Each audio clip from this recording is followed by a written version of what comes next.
Hello friends, welcome back to my channel. This is Nipun here. It's been some time since I've made a video, but then I thought this is the right moment to make a video because I got to travel from India to UK on the 24th of April. So right after the day, India was put under the red list where we were supposed to quarantine and travel. So I thought I will give you a brief of how my travel journey was. So I'm going to make this as two parts of video. The first part is what I did and how I got in here. And the second is the hotel stay that I'm currently in. So to begin with, book your tickets. That's number one. So once you book your tickets, pray to God that it doesn't get rescheduled because mine did. It got cancelled twice. It got rescheduled. So there's tons of fun there and a lot of tension, to be honest. So right after that, the UK government expects three things to be done. So one is you need to have a negative certificate of COVID, which means the certificate has to be taken right before you travel, 3 days prior, right before the time of travel, and you should be negative, COVID negative. The second is that you should book a hotel quarantine, and third is that you should have a passenger locator form. So to start with, once you book the ticket and the ticket gets confirmed, go ahead and say, for example, your flight is on Saturday at 2. So 3 days before that, so starting from Wednesday, Thursday, and Friday, so Wednesday 2 o'clock onwards, it's the start of the flight, okay? So from then you can book the COVID test and you should get yourself negative. Now the next thing is to book a hotel quarantine. I will leave the description of, I will leave the links of all these in the description.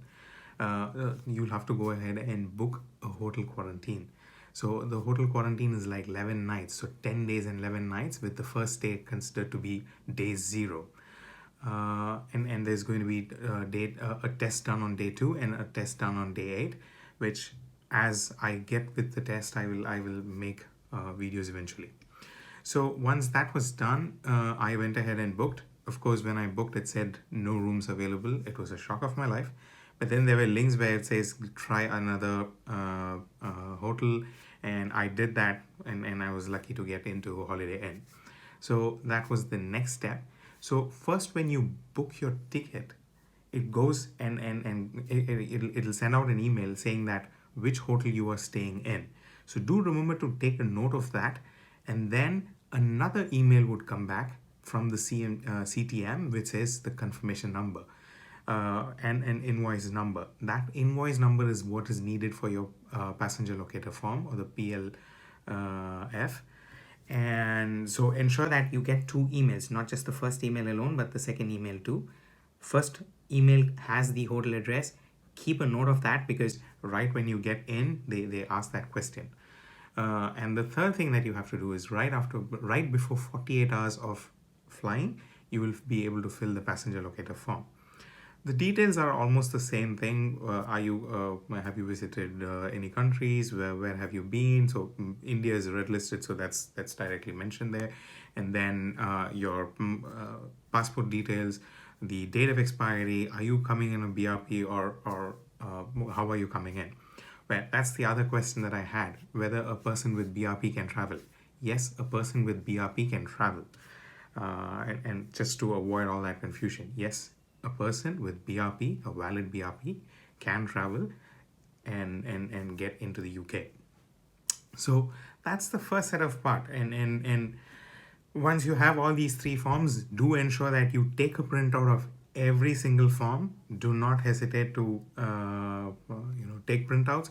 Keep a print of all that, and do take a printout of your boarding passes too. You would have to check in, and so check in through the web and then take the boarding passes too. So this is the first set of the journey. The second set is the actual journey. So when I went to the Vistara check-in board, they looked at all my documents, and they would have to print the invoice number, your the one that you will fill in your passenger locator form, the one that comes from the CTM, which has the hotel quarantine detail. That invoice number has to be printed on your ticket. So they would do all that verification and then you get that printed on your boarding pass. Now, once that's printed on your boarding pass, next is your immigration. You go to the immigration officer. It's the same thing. Then it's your security check. That's the same thing. You board the flight. You get down here.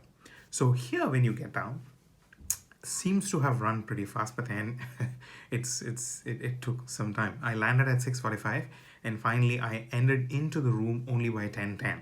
So that's the time that it takes for the whole thing. And when we got down, right after that, they were allowing passengers row wise, so that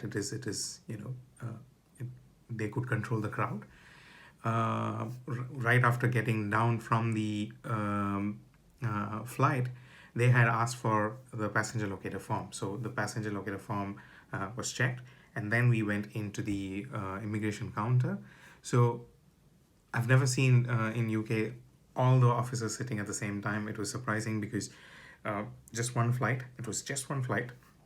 No other flights were there at that time. But then all the officers were sitting, and we were escorted to the immigration counters.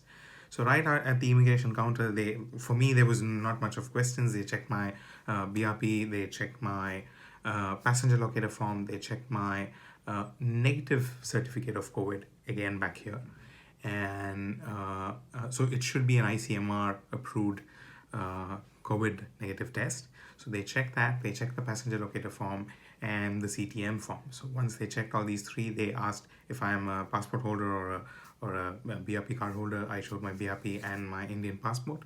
They went ahead and took a look at it. Of course, I had to give the thumb impressions. Those were done, and the immigration was done. Right after that, they didn't give me the passport. The officer took me to another team that actually guides you to the luggage area.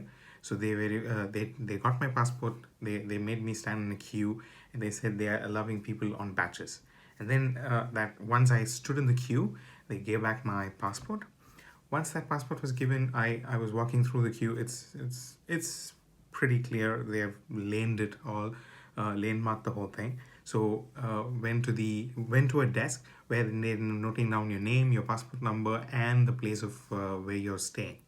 And once that's done, there's like they're grouping 5 people together. When I say 5, of course with social distancing and all that, they're grouping 5 people, and per 5 person there's one officer or one attender coming in along with us and taking the luggages, the baggages from the trolley.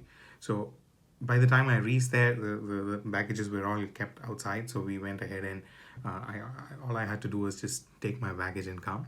And from there, we were again escorted into the coach. Everybody are getting into so they're just making sure that if it is within the city or outside the city, I believe there are people traveling elsewhere too. So the coaches were only distinguished that way. And they said that, yeah, I had people from Radisson, people from Holiday Inn, and people from Park also boarding the same bus. Lucky that we were the first ones to come out, because it was the Heathrow Holiday Inn that I had booked in. So we had come down here. There was already a bus waiting in front of us, so we had to wait until they were moved out, and then we went in, took our bags, and the bags were kept in those trolleys of the hotel, and they took the passport in the bus itself, not outside. They took the passport in the bus, and the passport was handed over to the checking desk, and we were all allowed to wait in the lounge, of course with social distancing and all that. Now once that was done, the sweet lady had brought our room keys along with food section. There's a selection of food that you need to do. So food selection for the whole week, and another copy of all the details that says what should be done, what cannot be done, basically like the do's and don'ts. And we were asked to fill some forms. We filled those forms, and then we had a small briefing as to what can be done in the hotel versus what cannot be done, and then we were again escorted into the room. So for all that, from 6:45, trust me, I reached the immigration within 20 minutes, but then the rest of the process took a little bit of time. But yeah, made it safe and sound into the hotel room. So I will have the next video put in where I talk more about the video of the hotel that I stay and the food that I get. But yep, so if you like the video, do subscribe and do hit the like button.